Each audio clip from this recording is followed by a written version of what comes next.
To disable auto brightness feature for always on display in Samsung Galaxy S23 Ultra, swipe down the top of the screen and then tap setting icon.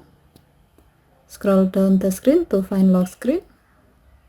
Tap lock screen and then tap always on display. Scroll down the screen and then tap the blue on off switch next to auto brightness to disable this option. When the switch turns gray, it means that this option is off. If needed, you can adjust the always on display brightness manually by sliding the brightness adjustment bar to the right for a brighter always on display, or slide it to the left for dimmer always on display.